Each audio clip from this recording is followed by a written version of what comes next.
Maybe I will try that. Yeah, we're live. It is 6:40. I'm a little bit early, but I was supposed to go on this morning. Just sometimes you got too much stuff to do. But we got good stuff to talk about tonight because I'm looking up some dino results and story stuff, and there's lots of good information. So the question is for today. You got a 5-liter Ford, and I've done this test many times. A bunch of different kinds of blowers, vortex superchargers, even the roots blowers like the little 144s or the 174s, those kinds of things from Wyand and from Holly, B&M back in the day, Paxtons and Prochargers and stuff. But this one was on a Kenny Bell supercharged 5-liter. So it was an EFI deal with a Kenny Bell on it. Excuse me. Hello, I know Dave's coughing, huh? I'm okay though. I just was running today. That's all. It's all good. It's all good. It's all okay.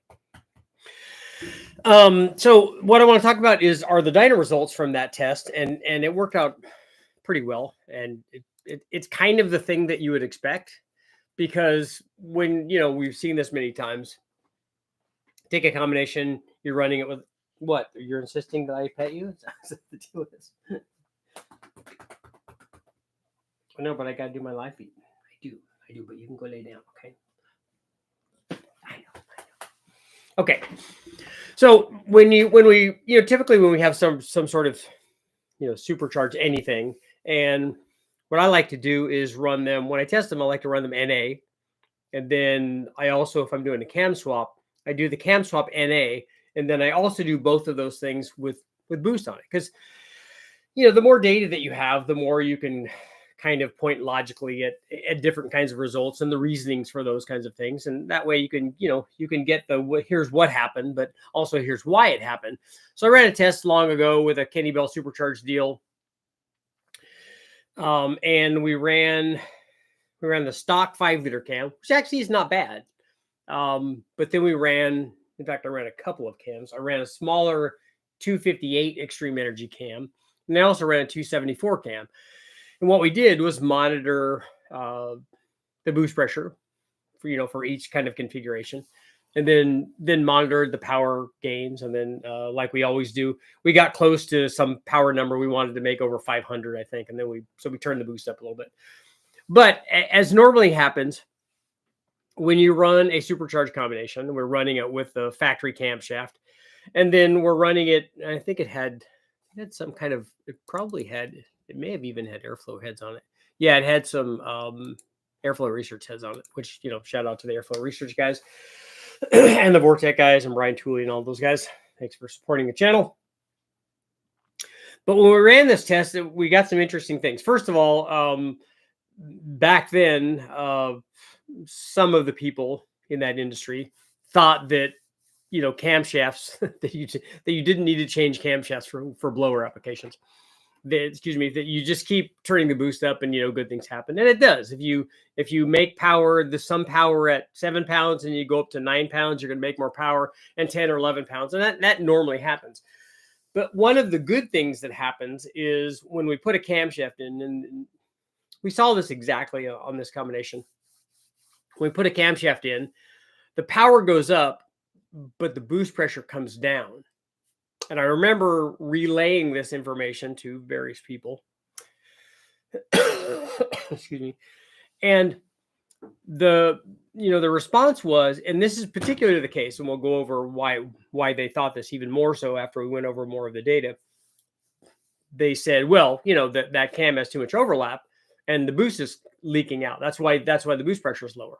I'm like, well, I don't think that's the case. I said, but if we look at what happened, we ran the stock cam, and then we ran the smaller 258 cam, and then we ran the 274 cam, which jumped up duration and stuff. And we ran those, and with the stock cam, the boost was the highest because we didn't do anything to change the pulley ratio. So the blower was still spinning the same speed. So we didn't change the pulley. We took the stock cam out, put the 258 cam in. It made more power, and the boost dropped. And then we put the 274 cam in, and it made even more power, and the boost dropped even more. So they're like, see, you put a small cam in it that doesn't have overlap, you pick up power. The boost dropped a little bit because there wasn't a lot of overlap. Then, excuse me, then put the bigger camshaft in, and you have a lot more overlap, and so you're losing all the boost. So now you need to add the boost back, to get the boost even for the test. Oh, you got to do it the same boost. Yes and no. You can do it either way, but this gives us good data. But the reality is that that's not what's happening. The boost isn't leaking out. It is possible for that to happen. You can, and I'm going to be doing some interviews with Brian Tooley, and they have cylinder pressure data now, so they can actually look at cylinder pressure, changes in cylinder pressure, and correlate that to power. And the interesting thing is, and Brian and I have had this discussions, that he found some instances where there's residual pressure and this was on a really high supercharge, really big supercharged application. This was their like 2,000 horsepower L8T. And so they found some situations where the cam, there was still basically back pressure, if you want to call it that, in the combustion chamber, and that when the intake valve opened, that it could allow this to go out. So by adjusting the cam timing, they can not have that happen and make more power and not be back feeding the intake basically and heating up the air and stuff, and all that's not good. So that honing in on camshafts to make that stuff happen, that's an interesting deal. We didn't do this on this Kenne Bell one. But we did log boost pressure. So for instance, when we ran the stock cam on this 5-liter deal, it made, with the Kenne Bell on it, and this was at like, I think it's like 7 or 8 pounds. It made like 435 or so. And then when we put the 274 cam in it, the power jumped up to like 485. So it picked up a lot of power.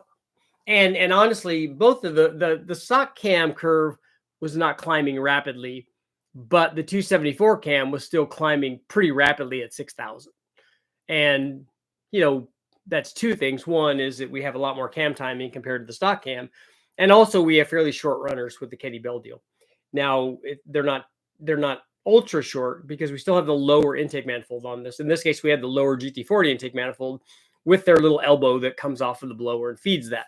So you don't have any of the upper runner length section, but you do have all of the lower stuff, which is, a little bit longer at least than some of the very, very short, roots blower kinds of things that we see with those kinds of dedicated intake manifolds. And so we picked up like, more than, let's say more than 50 horsepower, which was good. And the boost pressure dropped from a peak of 8.6 or 7 down to 7.6 or 7. So it dropped about a pound of boost going from the stock cam to the 274 cam. The drop in boost was less pronounced on the 250 something cam, not 258 cam. The interesting thing for me is that given that jump in power, I'm surprised that we didn't have a bigger change, a bigger drop in boost pressure. Because what's happening is you're making the motor more efficient. So think of it as making the motor bigger, because then you're not affecting cam timing where you could bleed boost out or whatever. People don't need to worry about that, at least not in this range of cam timing. So if we make the motor more efficient, ported heads, better, ported intake manifold, make the motor bigger, don't make it a 5-liter, make it a 347 or a 351. Or if we were to put the same combination on a 460, the boost will come down and the power will come up, because that's what's happening. It just takes more air basically to fill up this newly efficient motor. And so the pressure, which is just essentially, if you think of it as back pressure, that comes down, and that's nothing but good, because a couple of things happen. Is one, we saw that we made more power because the boost is lower. The charge temperature is also lower, and it's not the lower charge temperature that caused the increase in power. That's a result of the increase in power. So we made more power. We know that we make more power. We know that cam's worth about 30 horsepower or so, depending on what heads and stuff that you have, but it could be a little more than that. But we know that the gain was, was 50 plus horsepower on this kind of combination. In fact, we then put another pulley on it and then pushed power up another 20 horsepower or so, just so that we could get over that 500 horsepower mark, because we were there. So we had to run a little bit more RPM, a little bit more boost, and and everything worked out, which was good because it was a non-intercooled deal, and we weren't running water methanol injection or anything. But we were running, I think we were running 100 octane fuel in it. So we didn't have to worry about detonation, but it would have been nicer also to have the lower charge temperature. But I think we turned the boost up to 9 or 9.5 pounds, and we ended up making the power that we wanted to. And that all worked out. And this is why, especially back in the 5-liter days, that I was always an advocate of, let's not just turn the boost up, particularly on blower deals. It's much better to make power at a lower boost level than it is to make the same power at a higher boost level. With turbos, I kind of feel the same way on the 5-liter stuff. It's just that, like an LS, we get spoiled because if we just put a camshaft in it, it has everything else that will take us to 1,000 horsepower. On a 5-liter Ford, you're not going to put a camshaft in it and then go to 1,000 horsepower unless you want to run 30 or 40 pounds of boost. And nobody's going to do that. I mean, it just doesn't make any sense. So it takes more things to do. So you want to make the thing more efficient. So that's why, back in the 5-liter days, putting airflow research heads on, or some kind of aluminum head on their GT40X heads or whatever, some sort of aluminum head, and then a camshaft. And there are lots of good camshafts available. There still are. There's lots of good stuff. Summit has a whole line of new Alphabet cams. I can't tell you how many B303s and E303s and all that stuff that people ran. And all of those, because they add more power NA, they all work as, every cam's a blower cam for the 5-liter Ford. And if you make the thing more efficient NA, you'll see that a direct result of that will be lower boost pressure and more power when we're running the blower deal. And I guess we could get into, there are guys that want to argue about there being a specific, twin screw blower cam or a specific Roots blower cam or all this. I had that conversation with Jerry Magnuson way back, and he did everything that he could to convince me that there's a specific kind of cam for putting a Roots blower on something. And I'm, I tried to argue with him, but you can't argue with a guy that's a legend like that. And certainly as a kid, they're not going to listen to you. I mean, even if I was right, which I was, they're not going to listen to you. There's no amount of, and I didn't have as much data back then as I would have later on, because otherwise I just would have showed them, look, in these 8 tests that I ran with a positive displacement blower, when we ran this cam and this cam and this cam and this cam and this cam, guess what? They all did the same thing. They added power NA, and we then put the blower on there. They added power with that, and that's how it works. But I didn't have any of that, so I just, in that particular instance, I just gave up. Said, oh, okay, yeah, that sounds good. We'll use that kind of cam. So we'll see how you guys are doing. So poll.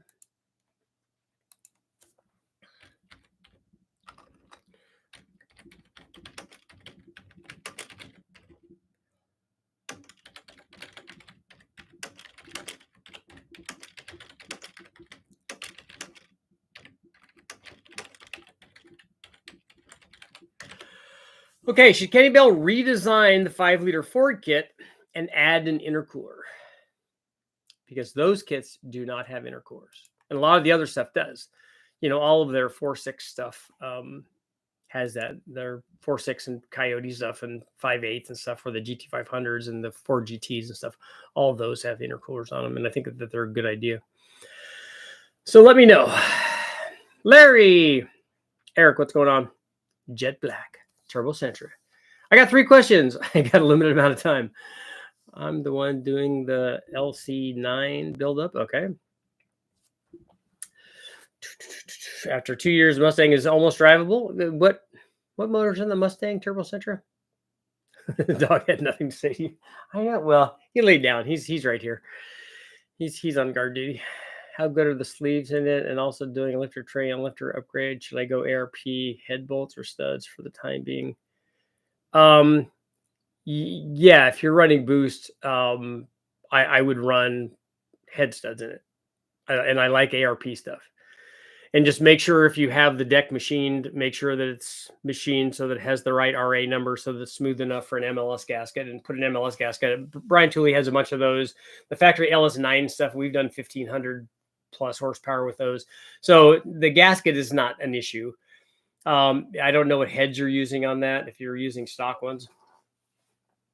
And I don't know how much power you're trying to make.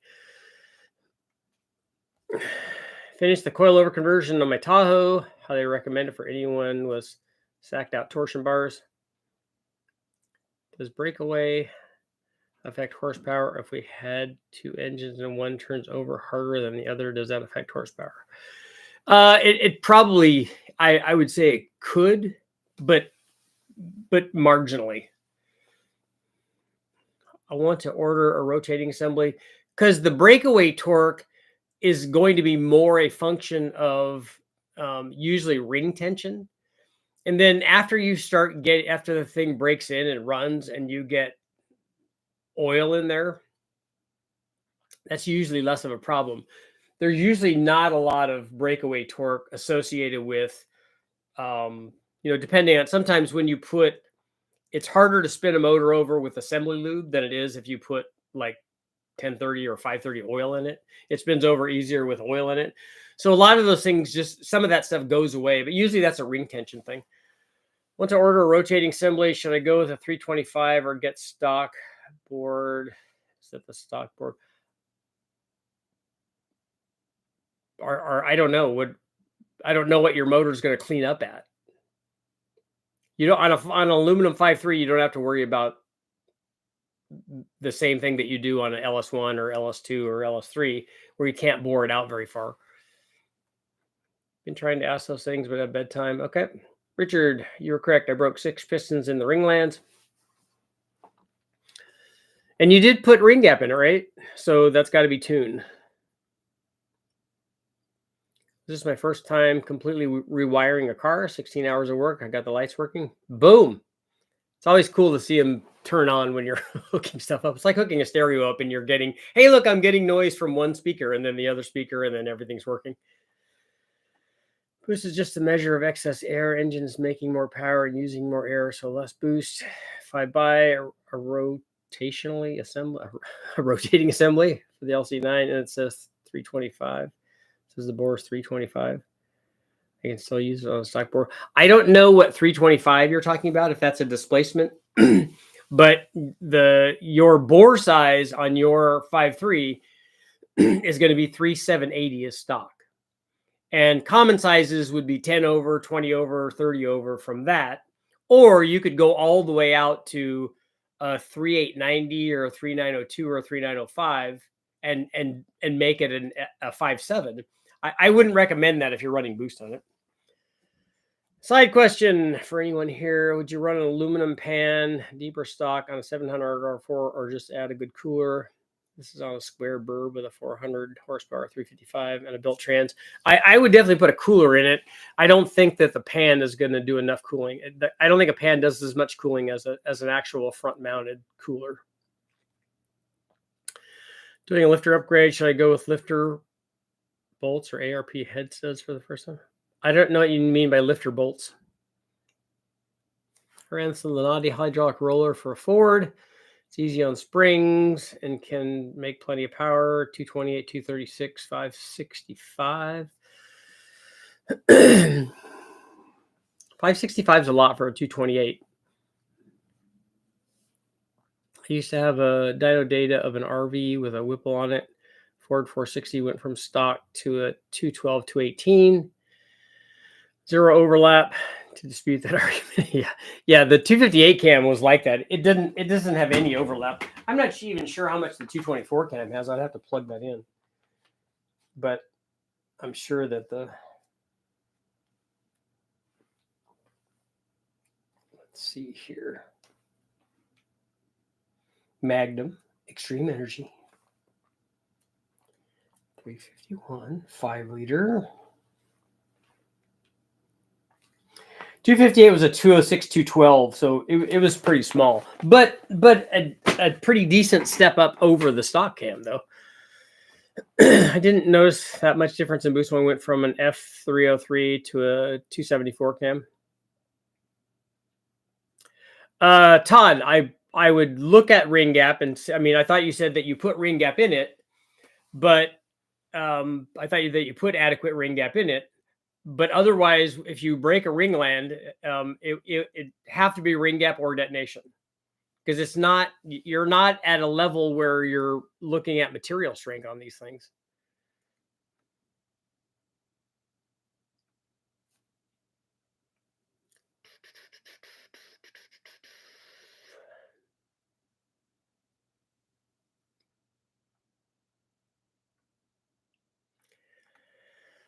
Every cam is a blower cam. Yes, more small block forward.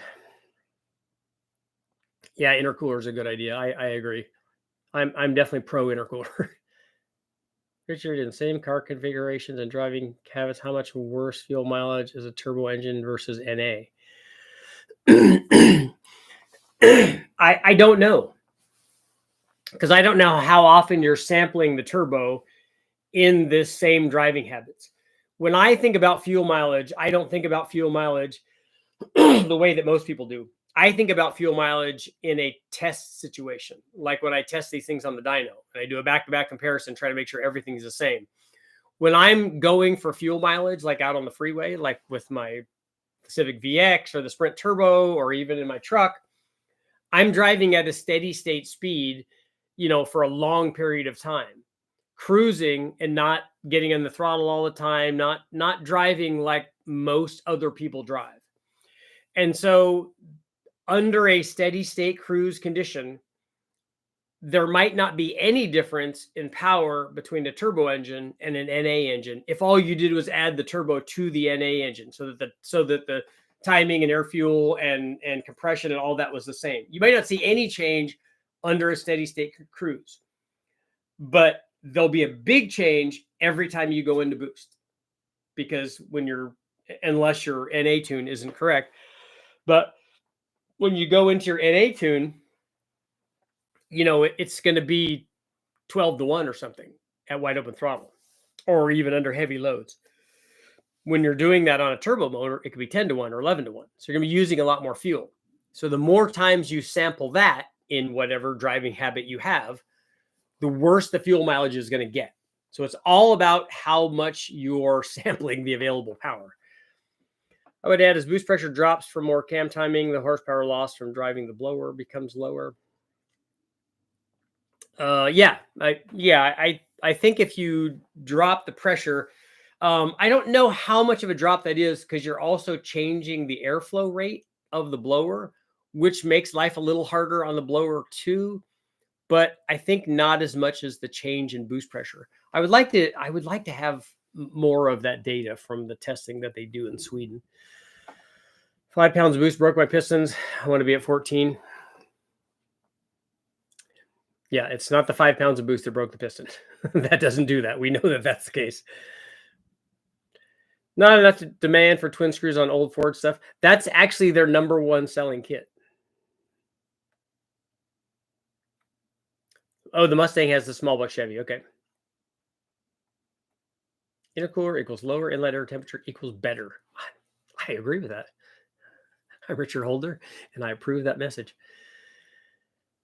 Is it good to have no or less overlap in a nitrous cam? No, I don't look at nitrous cams like that. In fact, the vast majority of nitrous cams are going to have lots of overlap, because they're going to be really big cams. So what I like to do, what I recommend for guys running a nitrous cam, and again, it depends on where you're talking about. Are you talking about a pro mod nitrous cam? Or are you talking about a air quote nitrous cam for the kind of motors that we're talking about? For a guy in a C10 truck that put a 6-liter in it and wants to run 150 shot in it. That's not a nitrous cam. I mean, you can call it a nitrous cam, because anything that you put in there will be a nitrous cam. But the way that I look at it is, you put a camshaft in there and forget about the nitrous. Put the camshaft in there and have the camshaft do what you want it to do. Have it run in the RPM range that you want it to run, have it work with whatever converter you have it do whatever idle quality you want, have it have the amount of chop that you want, whatever all those things are. So you got your combination working. Okay, it goes up to 6,500 in shifts and it's making 500 horsepower, whatever it is. Then you add your 150 shot. The 150 shot is just going to add to whatever's there. So if you want to put more camshaft in it and sacrifice the bottom end and raise the top end and make more peak power, now you're making 530. And then you add your 150 to that. It's 150 on top of the 530 now. And so and still until you start talking about really, really big like hits of nitrous, pro mod stuff, multiple stages, the nitrous cam thing I works better the way that I'm explaining it, I think. Just a 150 shot. I thought ARP bolts would be good and stock 706 heads. If you're talking about rod bolts, we don't normally change the rod bolts because then you're going to have to resize the rods if you do that. Just use the stock rods because the rods are not going to break. You're not going to hurt a rod bolt with a 150 shot of nitrous. And you have stock 706 heads, so you're not trying to make lots and lots of power, right? Like to see as many attempts as possible to remove the intake charge temperature. Yeah, even like I'm for multiple intercoolers. I mean, I think that's an even better deal. Like run an air to air and then have that go into another one that's an air to water, ice water one. So take away a big amount of it and then take away all the rest of it and get the charge temperature way down.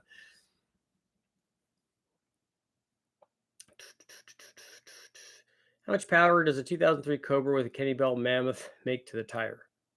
At what boost level? And is anything done to the Kenne Bell? I mean, is anything done to the Cobra?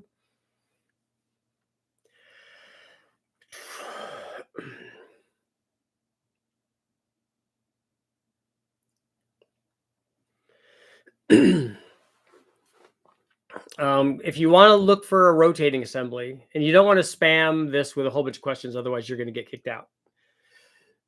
But if you want a rotating assembly, go get one from Summit. Go get some of their Pro LS stuff. They have lots of 5.3 rotating assemblies.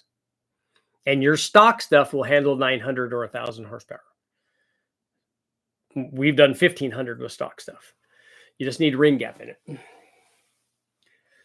I port match 92 millimeter throttle body to my Trailblazer SS intake manifold. I know I'm not going to gain much power, but is it possible I can lose power? You won't lose power. That would be really hard to do. Got my hands on a 5.3, but I'm not sure what generation it is. Block only says 5.3. It doesn't say 5.3. It doesn't say 4.8 and 5.3. Is it iron or is it aluminum? And then what? Where's the cam sensor at? And what color is the crank sensor and the cam sensor? Remember the Pro Stock engines where you could rotate the short block with a few fingers on the balancer, no more than a few foot-pounds. Even with the ring assemblies in there, because they had really like very thin low tension rings. The only upside I could see to using no intercooler if you're running methanol, that's not an upside from power or safety. It's only an upside from not methane. I'm sure you mean methanol. Only from the weight versus the, because they're real concerned about ET stuff. But guys that are running methanol are usually running very high boost, which is where you would want more intercooling, not less. Do you think Procharger kit is overpriced? I don't know which one you're talking about for which engine family or anything. The Procharger pricing is a function of the marketplace. So I think that they're probably better apt at deciding whether or not that's overpriced or not.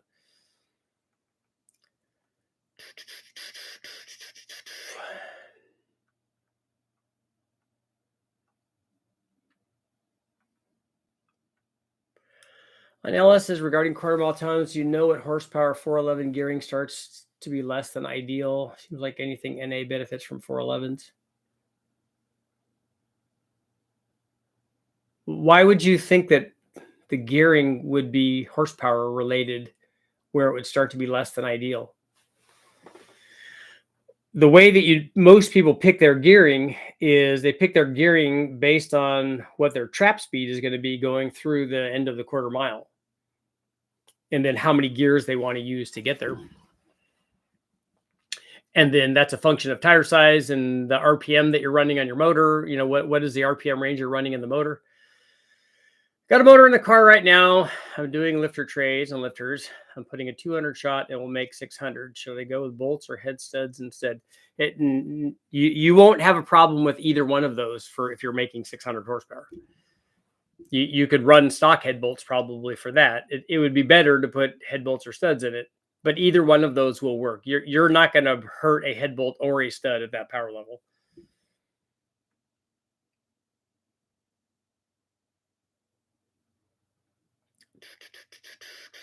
I could see my tune was off. You could see you can see that. How much timing did it have, and what was the air fuel? It's pretty easy to decide that. If you're building a mild 351 Windsor to pass smog, then run boost part time, would you run forged pistons or high protected pistons? I mean, if you're putting one together, it probably would smog better with pistons that have less growth on them. So a hypertectic or a cast piston. But I don't think you're going to have a trouble, you know, if you have everything in there that's smog legal. I don't think you're going to have trouble passing that if you have cats and stuff on it. I think I like the torque of a V8. Yeah, it is hard to. 1985 Dominator GT.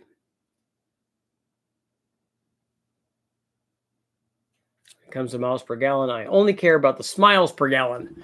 Still, I'm shocked how efficient on the highway my Z06 is.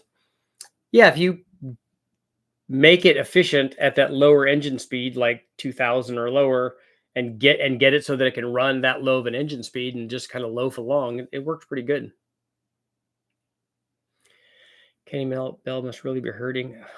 Why do we got to go negative? That's actually a positive thing.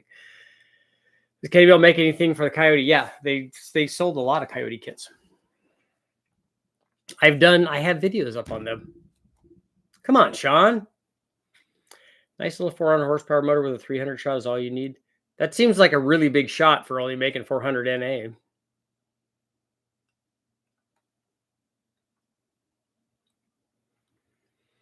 Whipple blowers, yeah, that's another twin screw.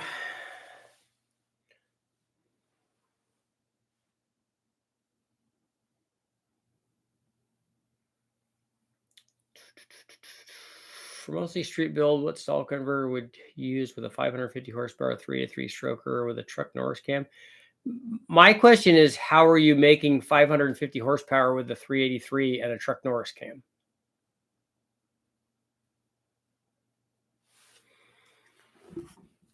And with a 383, with a 383 and a truck Norris cam, you don't need you can use a stock stall converter for that.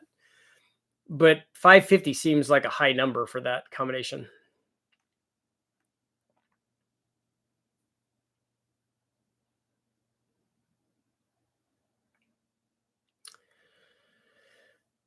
Who has the better hypertectic cast pistons for the LS? I'm starting to want to order parts for my LQ4 and trying to get more leads. I don't know about the cast stuff. Do people sell? I mean, Keith Black and those guys have stuff. Molly might have replacement stuff if that's what you're looking for. I had an 02 Mustang GT with Vortex Supercharger, 450 wheel apparently. Car was not good though. Do a Lima build like a 2.3 SVO turbo motor. Those are kind of cool.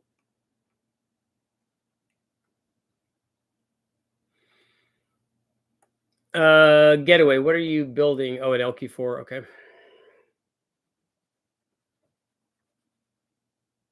I don't want to meet the lifter fairy again.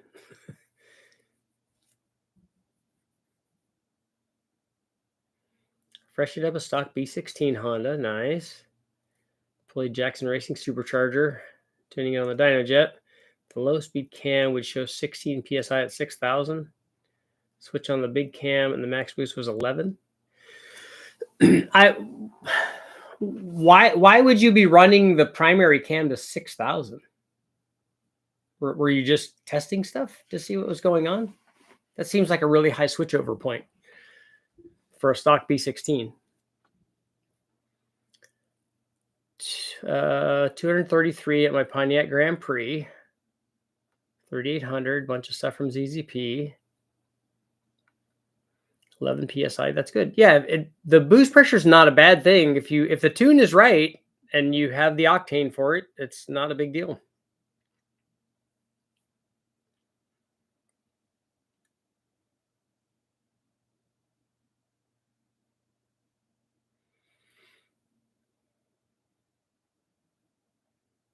Still going negative, huh, Tim? Still choosing that path? Close a loop intercooler with nitrogen and a temp sensor, anything like this instead of ice. I haven't seen that. Be my first stock engine rebuild. Going to be fun. Sometimes you can find that stuff that people have taken out. Like if guys have 6 liters and they're doing strokers, sometimes you can buy that stock stuff. I don't know if you want to, because a lot of time that stuff is like a standard bore, and sometimes your stuff doesn't clean up at a standard bore. It is pronounced Kenny Bell.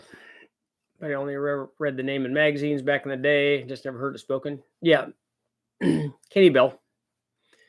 3 has a fast 102, ported 243 heads. Haven't dynoed yet, but I've seen similar builds. Assumed it was 500 plus at the crank. Okay.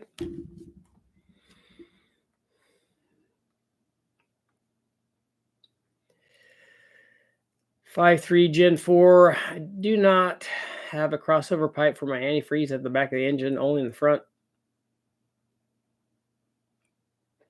Okay, so are the heads plugged in the back then? When does a VTEC kick in a B16? About 5,200 on the stock one. The torque boxes and floors were non-existent.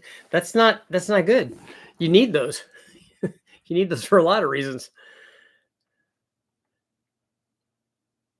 I'm just curious, does TVI have the same charge cooling effect as a carb? Yes, it does.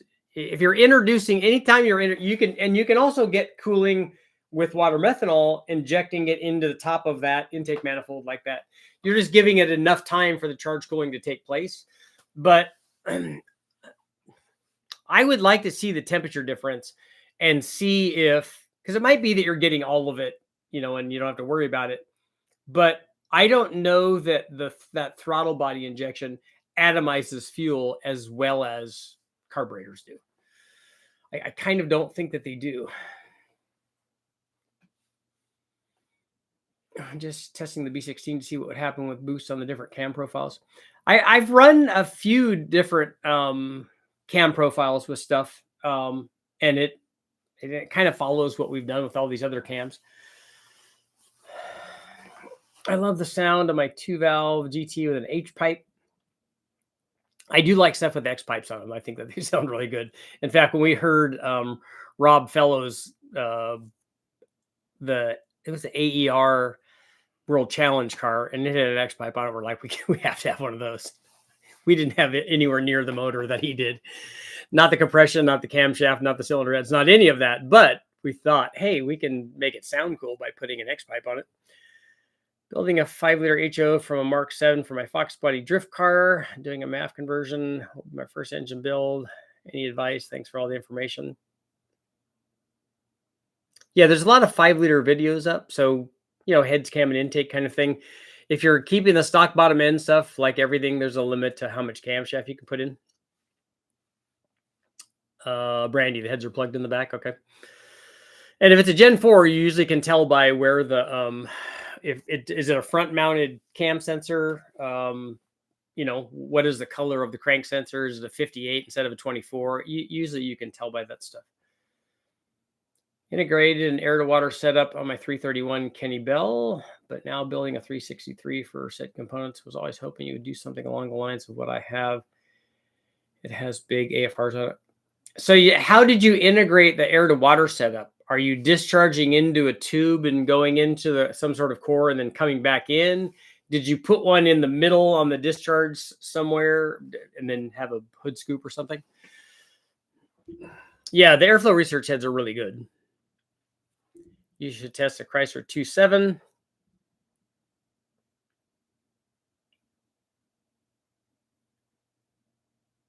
Could new diamond coated material like on Ferrari piston skirts, but on LS bearings, would it last forever? Well, DLC, a diamond-like coating, has been in racing for decades now. So it's not something that's new. And you don't want a bearing to actually last forever.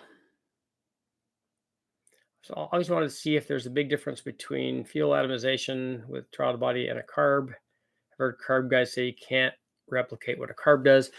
I would like to see an actual scientific test on light droplet size and see what's going on to see if that's the case. Looking in there, like on factory TBI stuff, it doesn't look to me like the droplet size is anywhere near as small as it is coming out of a carburetor. I don't know about the higher pressure, kind of Bosch style injectors that they use and stuff. I don't know about some of that stuff. I'd like to see if that's the case. It would be interesting. And then if one is a little bit different than the other, did that make any difference? Does it really do anything?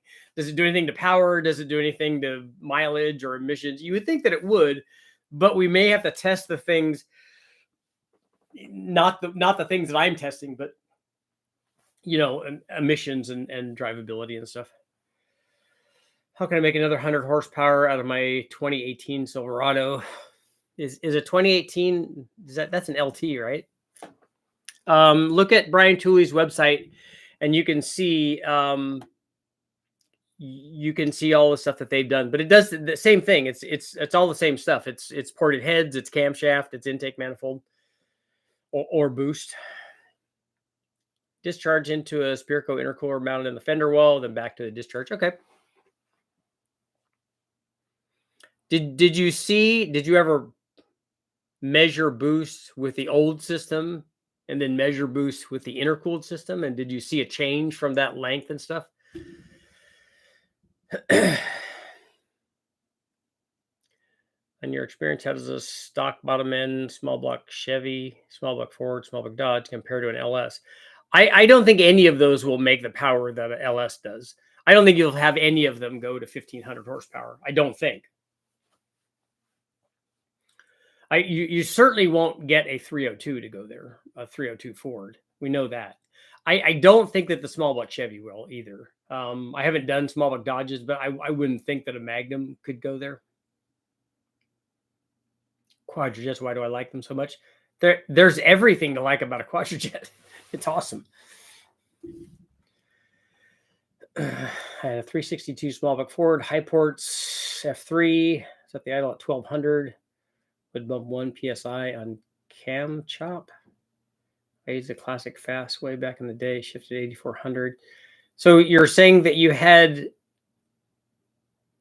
boost at idle? Where were you measuring boost? In the discharge tube or something? Because not in the manifold. I feel like if the bearing lasts forever, it's because of the harder than the parts it's sitting in between. You're wearing the parts. Yeah, the bearing is not designed to be a forever kind of thing. I always thought the TBI droplets looked pretty small. The stuff coming out of the carbs seemed Loretta crude to me. I'd have to test those. Yeah, look at the stuff that I remember on the TBI stuff was looking at my roommates, my friend. I've known the guy since I was 4, so he's basically family. His throttle body injected Corvette, his Crossfire injected Corvette. I remember watching the stuff on that, and it didn't seem to be as misty. My whole world turns misty blue.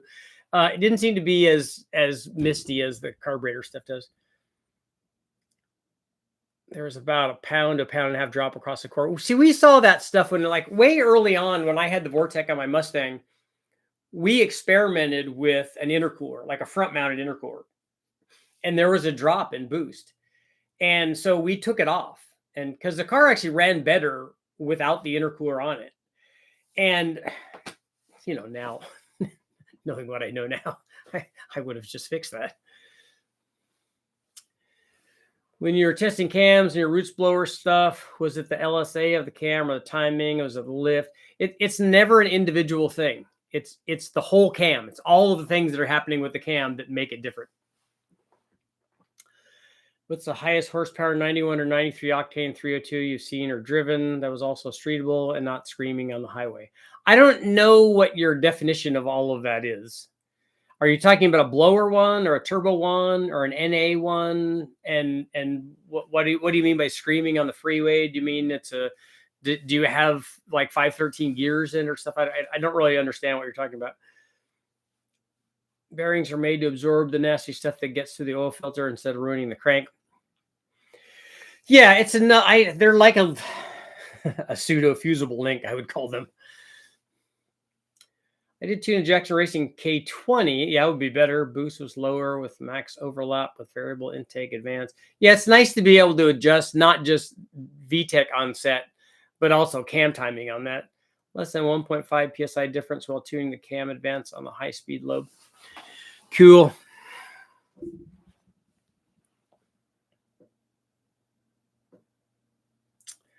I don't know. I don't know that 93 octane would limit your power output given the kind of motor you're describing. Because power comes with the 3 major things. It comes with engine speed, but it comes with engine speed only because you're putting a big camshaft in it and lots of cylinder head flow and lots of intake manifold that wants to run at a higher RPM. So if you do all that stuff, the drivability is not going to be as good. So I don't know where the sweet spot is for you to get that. There's lots of small block Fords, fuel injected small block Fords, and even carbureted ones that are running around 400 horsepower to 450 horsepower, let's say, that are not wildly cammed. They have camshafts in them because they have to make that power. They have good heads on them. They have a dual plane intake manifold and a 750 or whatever carburetor, or a good intake manifold like a Holley high ram, which would make really good power. So you could make those kinds of powers on streetable stuff. You could make a lot more than that on that pump gas, on that octane pump gas. But because if you go way up in camshaft, you don't have to worry. You can go way up in, I don't know if you're talking about a stock bottom end thing. You can go way up in compression and way up in cam timing and keep the dynamic compression where it's not a detonation issue. There's lots of stuff that you can do, but it'd be easier for me to ask you how much power you want, and then we'll show you what kind of combination does that. Turbo burn barrels. I like those. I've seen those. I think that's the coolest thing ever. Were there any surprises from the cam challenge going on? I haven't seen any results on that, so I don't know anything about it. It's needed for the Kenne bells. Too much heat soak. I have it all apart now, but wanting to raise the compression on this motor to make it more efficient and less boost. Any update on testing the F303? Nope. If I can keep the boost lower, I can keep the blower and its efficiency range better. Do you know where the efficiency? What Kenne bell do you have on there? What size is it?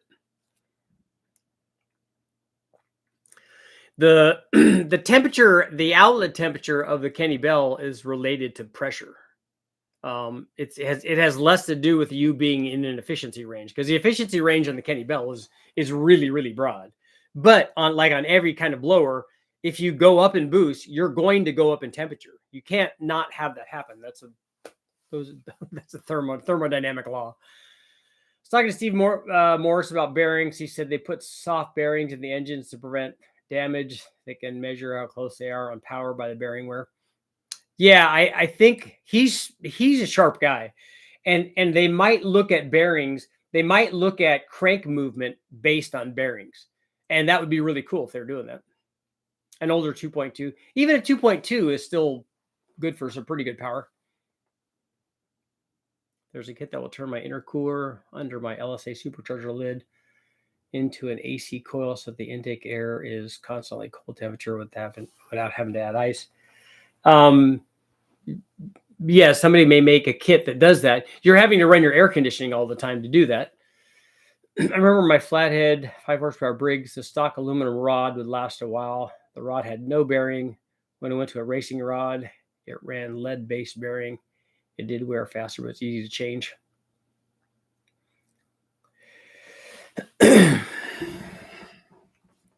Having cold air would be really good. if you can cool the air, if you can have your transfer medium below ambient, anywhere below ambient, like way lower would be great, like the compressed air supercharger where the discharge is actually below zero. But if you can have your transfer medium below, way below ambient, like we do with ice water, if you can do that with the coolant system, refrigerant, or whatever, then that could be good, as long as it has enough flow rate and core capacity. But you are having to subtract whatever it costs to drive the AC unit. And none of the AC units I've seen have the flow capacity to maintain that level of coolness constantly in an intercooler situation, because of when you're under boost, the temperature coming out of the airflow and the temperature coming out of a supercharger or a turbo, whatever you have, I don't think you have enough cooling from the AC system to do that. I think you have a recovery system that works well, and you have a setup that works well, like on the initial hit. And I don't know how long that lasts, but I don't think you could run sustained like that. Titanium boom tubes. Why do they use titaniums to sound different? Yeah, the resonance frequency of metals are different, so it should sound different. And then the size of it will also sound different, because that's a volume thing. That's Hemmel's resonance.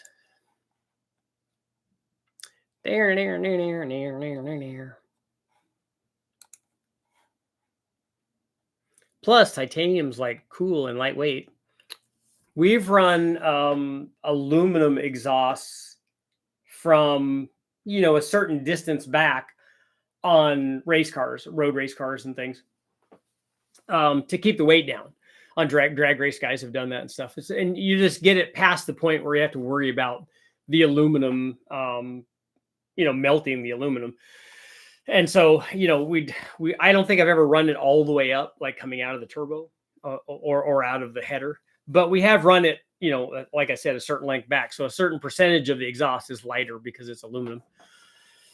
I did add a killer chiller to my Kenne air to water setup. It's just like the Terminator Lightning setups, but on my push rod setup. Okay, cool.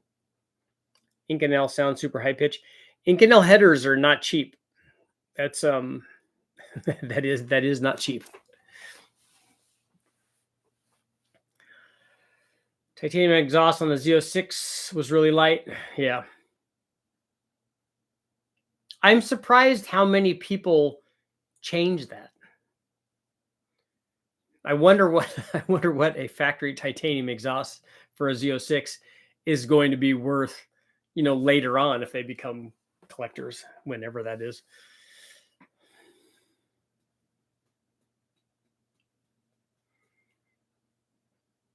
I don't know what you mean by thoughts. Come on, man. You're killing me on your thoughts.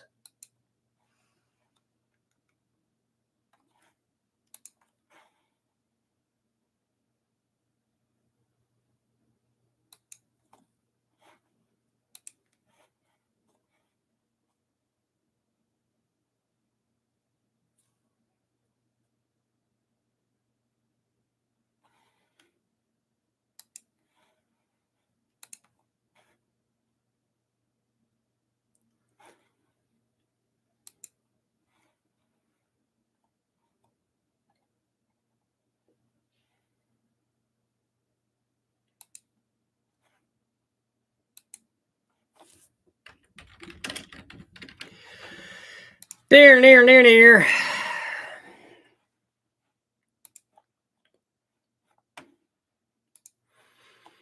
Just checking on stuff. Just checking. And we're checking. Taste, don't worry about it. It's just one of my pet peeves. I don't answer thoughts questions.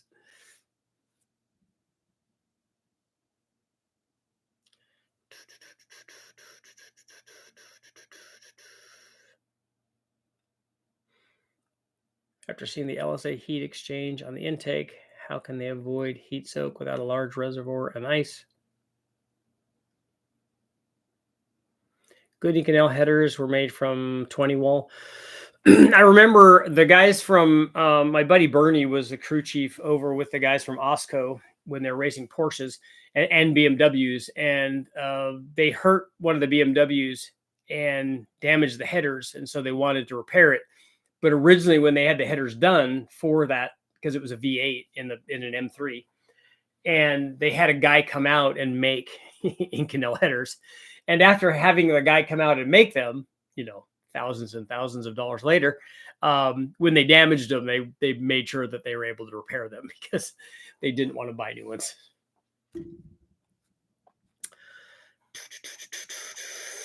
Shouldn't get Inconel headers for my O3 Sebring. Dude, if you would be a baller in the Sebring world if you did that.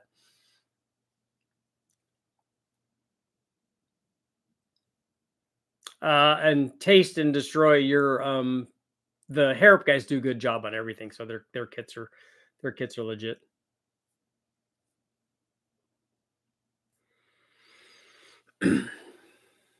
But is the Harrop is using, they're using 2650s though, right? They're using the TVS blower stuff.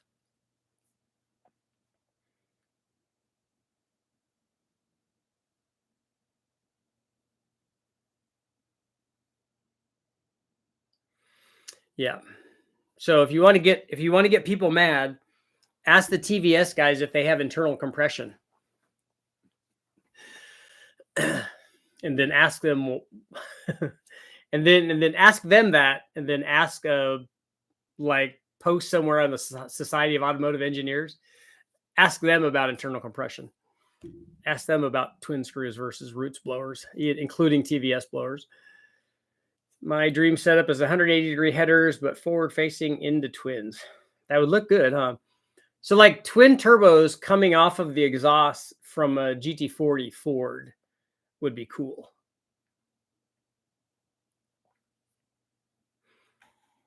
That would be like kind of awesome.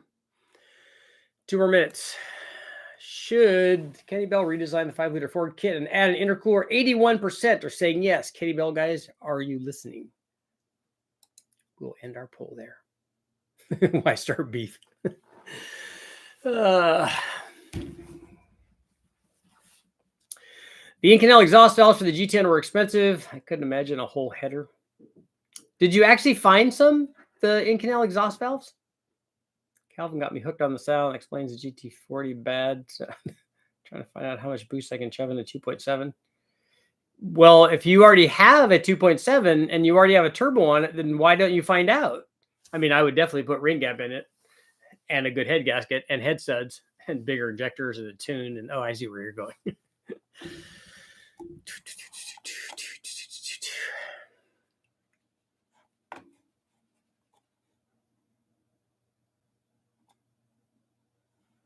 You can put more in it than you'll want to run, because whenever we go to the big bang level of stuff, we're just right before it breaks, and nobody should be running around like that. No one.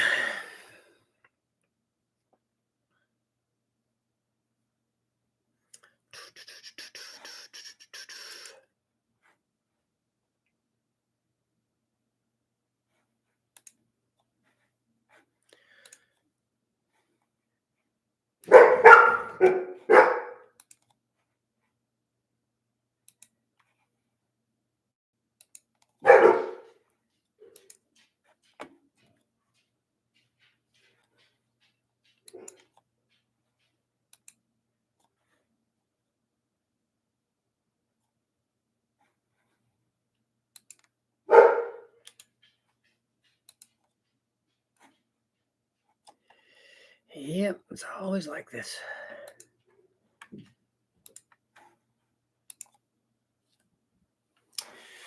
There.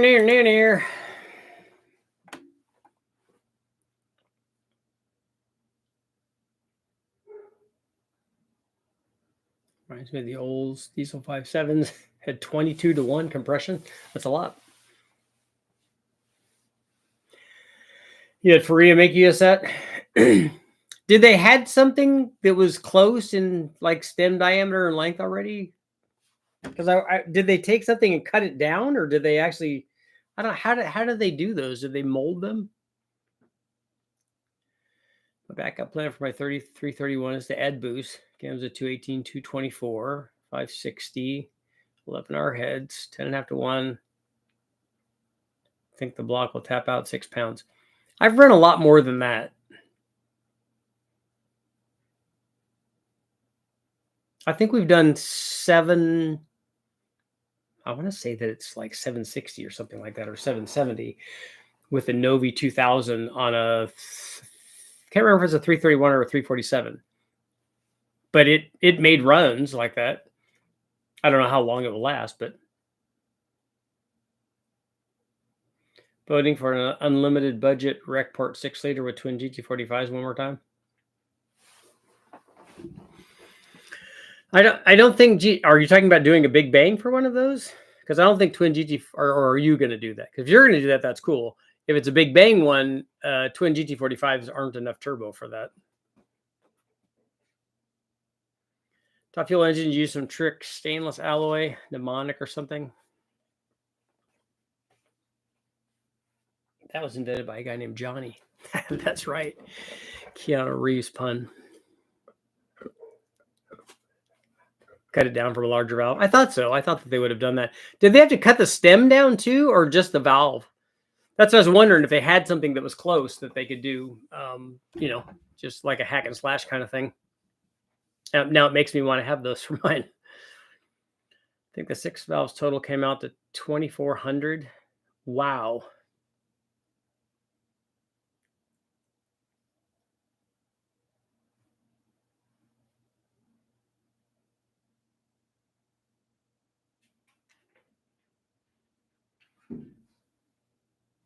So which 6 valves was $453 or 6 valves was $2,400?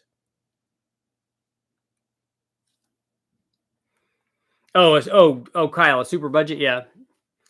A 6-liter with cam and springs and those 2 turbos on it would make a bajillion horsepower. I mean, relatively speaking.